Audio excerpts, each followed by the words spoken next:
আসসালামু আলাইকুম বন্ধুরা, কেমন আছেন? আশা করি সবাই ভালো আছেন। সিরাজগঞ্জ ডায়েরির তৃতীয় পর্বে সবাইকে স্বাগতম। আজকে অফিসের কাজে এসেছিলাম রায়গঞ্জ উপজেলার ধামাইনগর ইউনিয়ন পরিষদে। পরিষদটা অনেক সাজানো গোছানো। পরিষদে ঢুকতেই বাম পাশে ভূমি অফিস, সামনে পরিষদ ভবন। পরিষদ ভবনটা একটু আমার কাছে ইউনিক লেগেছে এ কারণেই যে পরিষদ ভবনের ঠিক সামনে একটি পুকুর রয়েছে, যেটা সচরাচর দেখা যায় না, এবং পুকুরে মাছও রয়েছে। চারদিকের পরিবেশটা অনেক সুন্দর।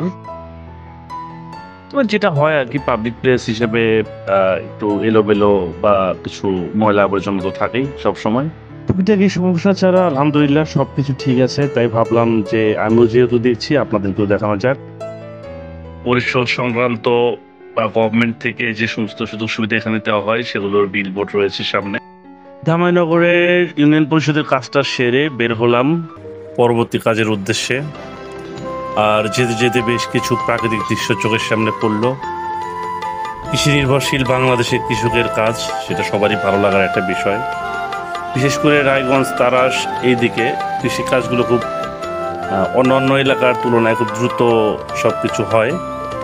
তারই ধারাবাহিকতায় কৃষকরা মাঠে বীজ বপন করা শুরু করেছে।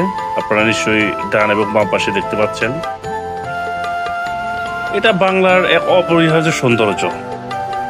আপনি বাংলাদেশে থাকবেন আর কৃষক বা কৃষিকাজ এই সম্পর্কে ধারণা থাকবে না, বা এটা আপনি পছন্দ করবেন না, সেটা তো হয় না। কৃষক এবং কৃষি পেশা এমন একটি পেশা যে প্রত্যেকটা দেশেরই খাদ্য ভাণ্ডারকে তারা সমৃদ্ধ করে, তাদের কারণেই খাদ্য ভাণ্ডার সমৃদ্ধ হয়। বাংলাদেশ সরকার থেকে এবং বিভিন্ন এনজিও থেকে কৃষকদেরকে ট্রেনিং সহ আরও অন্যান্য সহায়তা দেওয়া হয়। তারপরেও অনেক ক্ষেত্রে কৃষকরা আজ অবহেলিত, যেটা মোটেও কাম্য নয়। চলুন প্রাকৃতিক সৌন্দর্য দেখতে দেখতে এগিয়ে যাওয়া যাক। সাথে আছি আমি, আর ক্যামেরার চোখ দিয়ে আছেন আপনারা। ফেসবুকে যে আমার একটা পেজ আছে, ওইখানে যে আমি ছবি আপলোড করি, ভিডিও আপলোড করি, কই আপনারা তো লাইক কমেন্ট শেয়ার কিছুই করেন না। জিগাইলেই কোন এমবি নেই।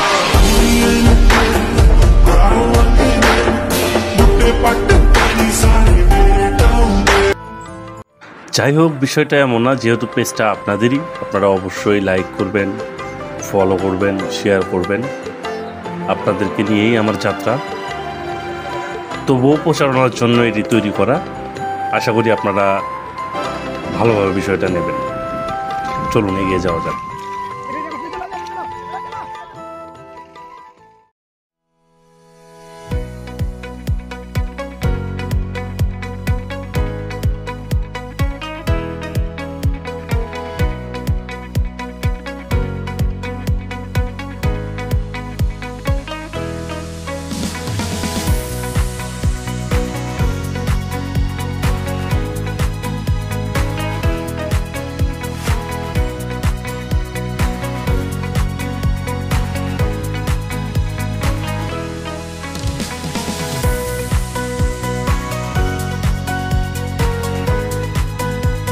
প্রকৃতির আড়ার সৌন্দর্য পাখি, যেটা আমাদের ক্যামেরার চোখে ধরা পড়েছে।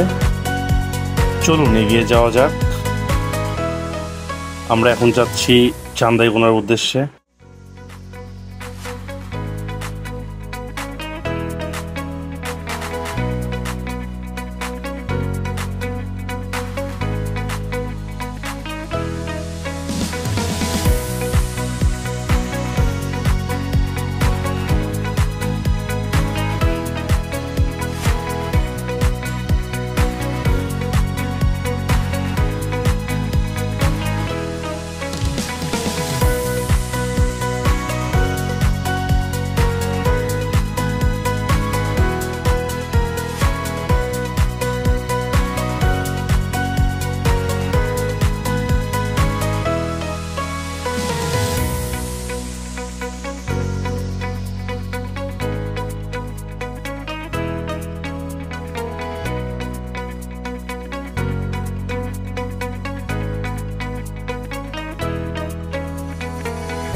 অনেকটা পথ পাড়ি দিয়ে আমরা বগুড়াগামী হাইওয়েতে উঠবো। সামনে হচ্ছে 16 মাইল এবং তারপরে হচ্ছে চান্দাইকোনা, আমাদের কাঙ্ক্ষিত গন্তব্য। চান্দাইকোনার যাওয়ার উদ্দেশ্য হচ্ছে একটা ফ্যাক্ট ফাইন্ডিং এর কাজে।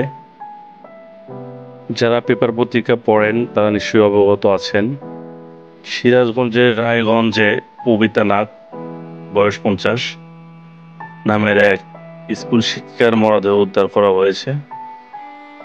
নিহত কবিতা নাগ উপজেলার চান্দাইকোনা সরকারি প্রাথমিক বিদ্যালয়ের সহকারী শিক্ষিকা ছিলেন।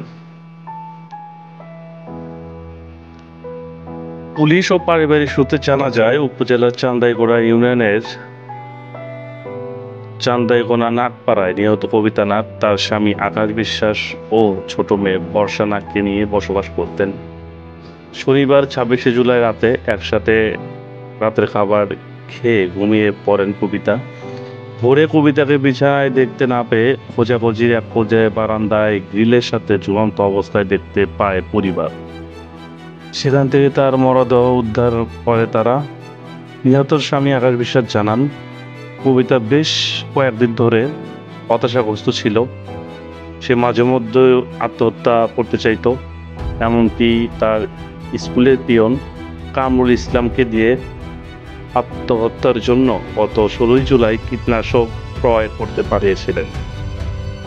চান্দাইকোনা সরকারি প্রাথমিক বিদ্যালয়ের ভারপ্রাপ্ত প্রধান শিক্ষক মোহাম্মদ মাহমুদুল হাসান বলেন, গত 19শে জুলাই কবিতা ম্যাডাম হতাশাগ্রস্ত থাকায় কারণ জিজ্ঞেস করলে তিনি কোনো সদুত্তর দেন। ওই দিন তিনি স্কুলের পিয়নকে দিয়ে গ্যাস ট্যাবলেট, যেটা ইঁদুর মারার জন্য ব্যবহার করা হয়, সেটা কিনতে বাজারে দিয়ে পাঠিয়েছিলেন। এই ঘটনায় আমরা তার পরিবারকে অবহিত করেছিলাম। এ কথা জানার পরেও কেন পরিবারের পক্ষ থেকে প্রতিকারমূলক ব্যবস্থা নেওয়া হয়নি তা নিয়ে এলাকায় বেশ সন্দেহজনক অবস্থান বিরাজ করছে।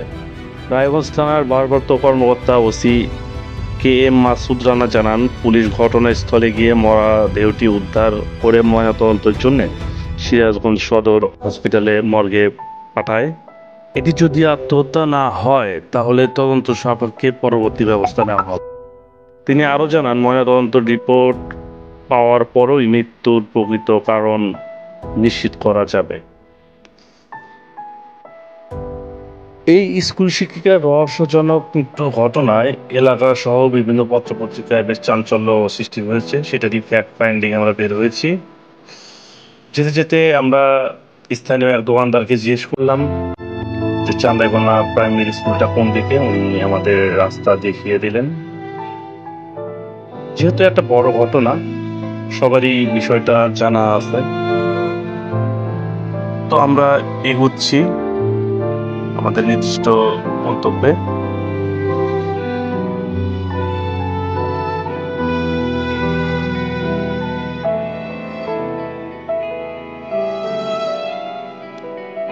যেতে যেতে বাজারের ভিতর দিয়ে আমরা যাচ্ছিলাম। যেহেতু বাজার লোকজন পূর্ণ এরিয়া, ধীরে ধীরেই যাচ্ছিলাম।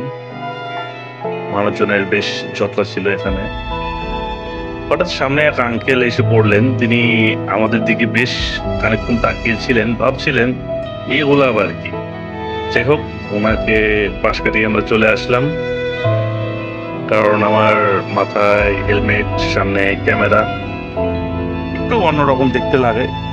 যার দৃষ্টিতে পরে সে একটু তাকিয়ে থাকে, এটা স্বাভাবিক একটা বিষয়। আর আমরা বাঙালিরা নিশ্চয়ই অনেক কৌতূহলী।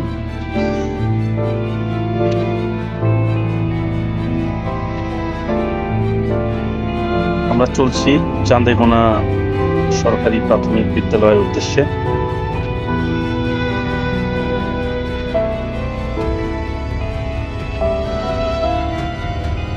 আবার আমরা এক স্থানীয় ভ্যান ড্রাইভারকে জিজ্ঞেস করলাম লোকেশনটার বিষয়ে। তিনি আমাদের সঠিক দিক নির্দেশনা দিয়ে দিলেন। আমরা সেই মোতাবেক রওনা দিলাম।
আমাদের একটু ভুল হয়েছে, আমরা প্রাথমিক বিদ্যালয়ের জায়গায় হাই স্কুলে এসে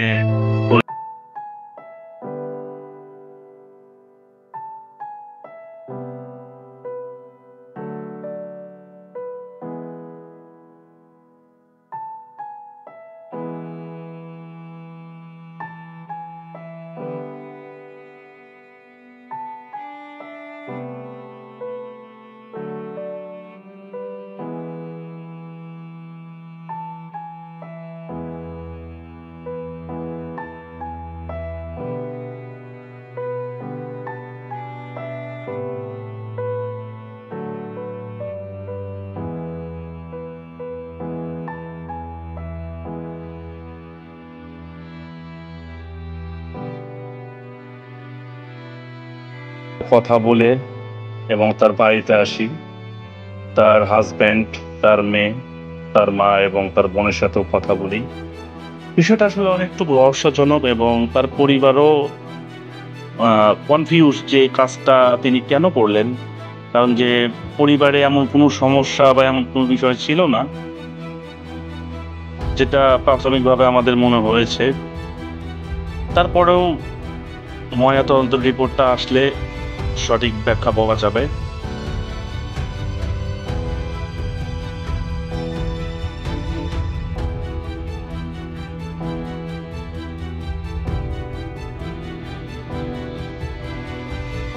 আর প্রাইভেসি জনিত কারণে আমাদের ফ্যাক্ট ফাইন্ডিং এর যে তদন্তর বিষয়টা সেটা আমরা এখানে উপস্থাপন করতে পারছি না, এই জন্য আন্তরিকভাবে দুঃখিত। মানুষ কতটুক জীবনের প্রতি হতাশাগ্রস্ত হলে এ ধরনের কাজ করতে পারে, যাদের জীবনে হতাশা আছে বা যারা এই ধরনের কাজ করেছে তারা তো চলেই গেছে, তারা তো আর ব্যাখ্যা দিতে পারবে না। তো স্বাভাবিক মানুষ হিসেবে আমার যেটা মনে হয়, আত্মহত্যা কোনো কিছু সমাধান নয়। বাংলাদেশের পেপার পত্রিকা, নিউজ মিডিয়া খুললেই দেখা যায় অহরহ আত্মহত্যার ঘটনা, যেগুলোর কারণ খুবই তুচ্ছ কারণ, কিন্তু তারপরেও আত্মহত্যা করে। আত্মহত্যা নিশ্চয়ই সমাধানের কোনো পথ নয়।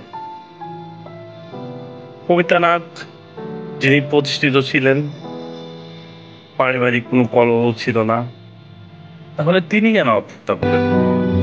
প্রশ্নটা থেকেই যায়। যাই হোক, সেটার উত্তর আমরা অবশ্যই পাব সবকিছুর তদন্ত শেষে। তদন্ত রিপোর্টটা যখন পুলিশ প্রশাসন সাবমিট করবে, আমাদের রিপোর্টটা যখন আমরা দেখব, সবকিছু মিলিয়ে আমরা সঠিক রহস্যটা উদ্ঘাটন করতে পারবো।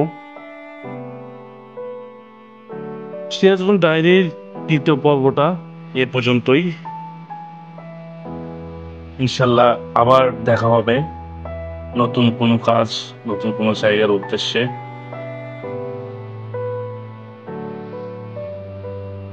সেই পর্যন্ত আপনারা ভালো থাকুন, সুস্থ থাকুন, এবং চ্যানেলটা যদি ভালো লাগে অবশ্যই ফলো দেবেন, শেয়ার করবেন, আর ইউটিউবে যারা আছেন তারা সাবস্ক্রাইব করবেন, কমেন্টস করবেন, লাইক করবেন। আপনাদের প্রত্যেকটি স্টেপ আমার জন্য অনেক প্রেরণা। আমি হয়তো সামনে আরো ভালো ভিডিও আনতে পারবো, যে স্লোগানে আমরা অটুট, সিরাজগঞ্জের কথা কথায়। ইনশাল্লাহ দেখা হবে নতুন কোনো জায়গায়, নতুন কোনো পরিবেশে। সেই পর্যন্ত আপনারা ভালো থাকবেন। আল্লাহ হাফেজ, আসসালামু আলাইকুম।